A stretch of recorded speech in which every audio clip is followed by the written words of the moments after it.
Olá, gente amada e querida de Deus. Estamos em nosso encontro com Deus, meditando a palavra. O tema: vícios e virtudes.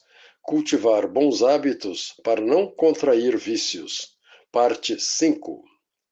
Considerando que a vida é feita de hábitos, seremos mais felizes e melhores se cultivarmos bons hábitos. O tema que estamos desenvolvendo, vícios e virtudes, é muito vasto. Partindo do princípio bíblico que nós, seres humanos, falhamos no cumprimento do projeto original de Deus e com o coração cheio de orgulho e soberba, quisemos ser grandes iguais a Deus, com esse ato de rebeldia e pecado, comprometemos toda a organização colocada por Deus em nossa natureza, que ficou desajustada, desequilibrada, vulnerável e suscetível a toda sorte de enganação, engodo e artimanha do inimigo. Esta é a origem dos vícios, da corrupção e das violências mais diversas, que nada mais são do que a forma com que o inimigo exerce o seu papel de enganador, envolvendo determinado vício com um invólucro bonito e atraente, fazendo-nos crer que aquilo não é ruim, mas é algo bom, prazeroso e que deve ser feito. Em geral, é assim que age o inimigo. Portanto, não tenhamos dúvida que, como Jesus afirmou, ele é assassino desde o princípio e não se firmou na verdade, porque não há verdade nele. Quando ele profere mentira, fala do que lhe é próprio, porque é mentiroso e pai da mentira. Evangelho segundo João, capítulo 8, versículo 44. E sobre a forma sutil como o diabo engana os homens, Jesus disse também: o inimigo vem para roubar, matar e destruir. Eu vim para que tenham vida e a tenham em abundância. Evangelho segundo João, capítulo 10, versículo 10. O melhor antídoto contra os vícios de qualquer natureza são as virtudes da fé, da esperança e da caridade. Vejamos um pouco sobre cada uma dessas virtudes. A fé. O próprio Jesus faz esta afirmação: se tu podes crer, tudo é possível ao que crê. Evangelho segundo Marcos, capítulo 9, versículo 23. Nesse tudo dito por Jesus está a maior força do ser humano, que é o próprio Deus agindo em nós. Por isso o apóstolo São Paulo afirmou: tudo posso naquele que me fortalece. Carta aos Filipenses, capítulo 4, versículo 13. O poder da fé é mais forte do que todas as bombas atômicas do mundo juntas. Mas Deus não violenta ninguém, e para entrar em nossas vidas, ele precisa do nosso consentimento. Assim diz Jesus: eis que estou à porta e bato. Se alguém ouvir a minha voz e abrir a porta, eu entrarei e cearei com ele e ele comigo. E ao vencedor eu concederei que se sente comigo em meu trono, assim como eu venci e estou sentado com meu Pai no seu trono.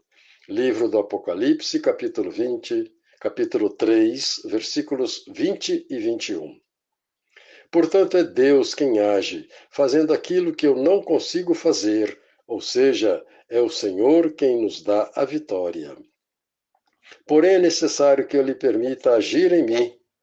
O cultivo de bons hábitos favorece a presença de Deus em mim.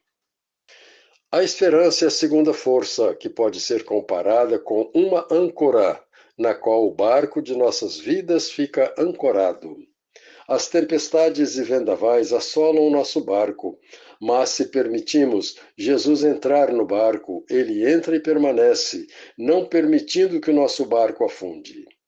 Dois desses textos importantes da palavra de Deus sobre a esperança são os seguintes: que o Deus da esperança os encha de toda alegria e paz por sua confiança nele, para que vocês transbordem de esperança nele pelo poder do Espírito Santo.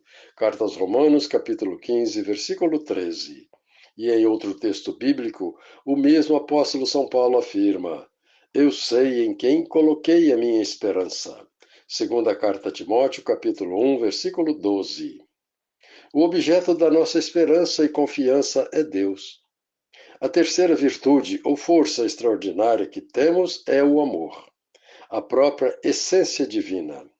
A Bíblia Sagrada emprega a palavra caridade para designar o amor concreto colocado em prática a serviço dos irmãos. Por isso a Bíblia diz: Deus caritas est, isto é, Deus é amor.